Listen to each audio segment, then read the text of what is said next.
चलो। कक्षा 11 विषय था। पार्ट 1 में पहले हमने एक टॉपिक दे दिया है, उसके बाद में दूसरे टॉपिक पर ध्यान दें कि मनुष्य उस समय किस प्रकार से भोजन प्राप्त करता। तो भोजन प्राप्त करने के कई तरीके थे, जिसमें सबसे पहला था संग्रहण। संग्रहण का मतलब होता है कि ऐसी प्रक्रिया जिसमें मनुष्य के द्वारा जो पेड़ पौधों से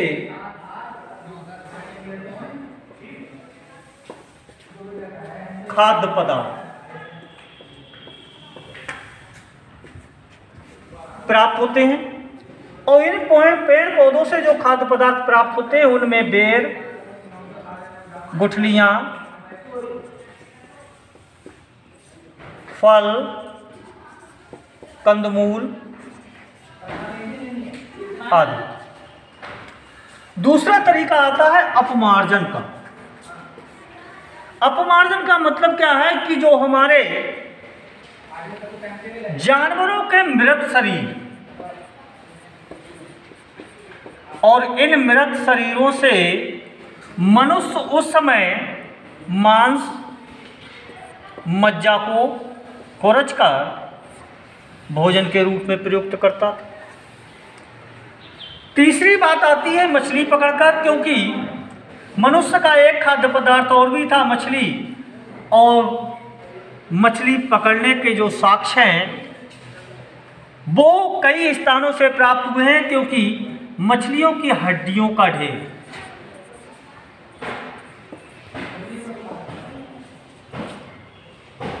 कई स्थानों पर मिला है, जिससे ये जानकारी मिलती है कि मनुष्य के द्वारा मछलियों को पकड़ा जाता है। इसके अलावा मनुष्य शिकार करके भी भोजन को प्राप्त करता था, और विशेष रूप से जो शिकार करने वाले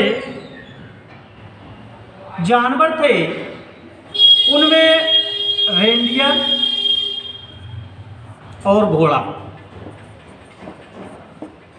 ये प्रमुख जानवर थे। बाकी अन्य जीव जंतुओं का भी मनुष्य के द्वारा खाने में प्रयोग किया जाता, जैसे चूहे, छछूंदर जैसे जीव जंतु। इसके अलावा पक्षियों के अंडे, सर्पीसप, और यहाँ तक कि मनुष्य के द्वारा जो कीड़े मकोड़े होते थे उनको भी भोजन के रूप में प्रयुक्त किया जाता है। आज भी अगर देखा जाए तो बहुत सारे ऐसे समाज हैं जिन समाजों में आज भी संग्रहण या शिकार के माध्यम से भोजन की प्राप्ति की जाती है, अर्थात अपना भरण पोषण किया जाता है। दूसरी बात आती है कि मानव के औजार निर्माण कला के बारे में। तो मनुष्य ने इस समय तक औजार निर्माण कला का भी विकास कर लिया था, और सबसे पहले जो पत्थर के औजार बनाए गए उन पत्थर के औजारों का सबसे प्राचीन साक्ष्य है इथियोपिया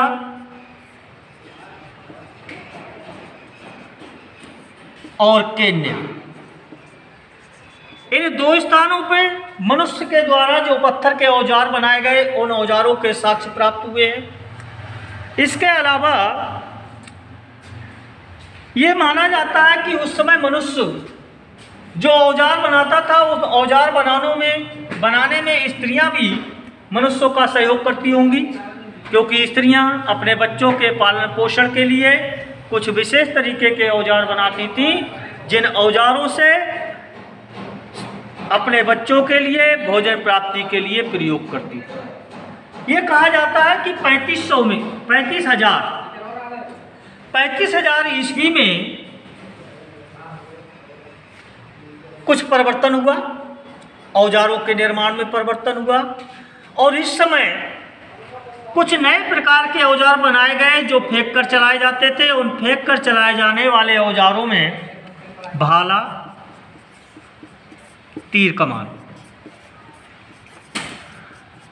और इनका प्रयोग इसलिए किया जाता था कि खतरनाक जानवरों को मारने के लिए दूर से फेंककर भाला और तीर कमान से उनका शिकार किया जाता था, क्योंकि मनुष्य ने ऐसे औजारों के निर्माण से दूर से ही जानवरों के शिकार करने को प्रमुखता प्रदान की, क्योंकि जानवरों से अत्यधिक खतरा रहता था। इसके अलावा फिर और कुछ परिवर्तन हुआ। परिवर्तन के पश्चात मनुष्य के द्वारा जानवरों को पकड़ा जाने लगा, क्योंकि उस समय जानवरों से रोएदार खाल प्राप्त होती थी और इस रोएदार खाल का मनुष्य के द्वारा पहनने में प्रयोग किया जाता था,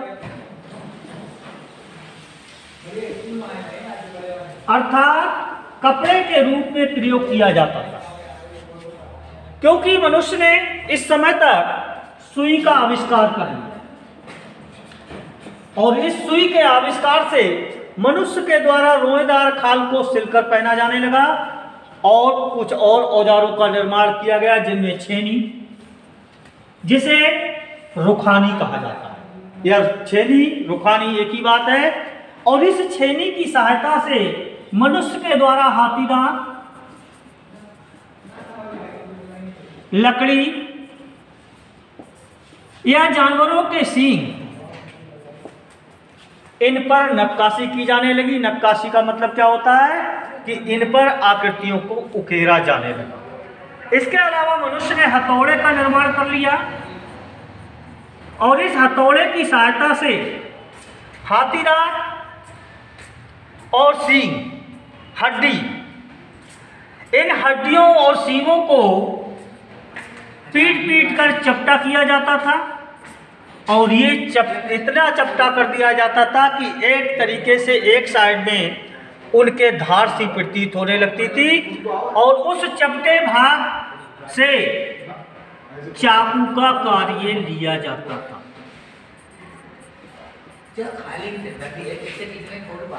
इस प्रकार से मनुष्य ने अपने जीवन में धीरे धीरे करके बहुत सारा सुधार किया, धीरे धीरे करके परिवर्तन होते गए और मनुष्य आगे विकास के पथ पर चलता गया। इससे बच्चों, इससे संबंधित जो टॉपिक से संबंधित लिखने का कार्य मैं डाउनलोड कर दूंगा, डाउनलोड कर लें।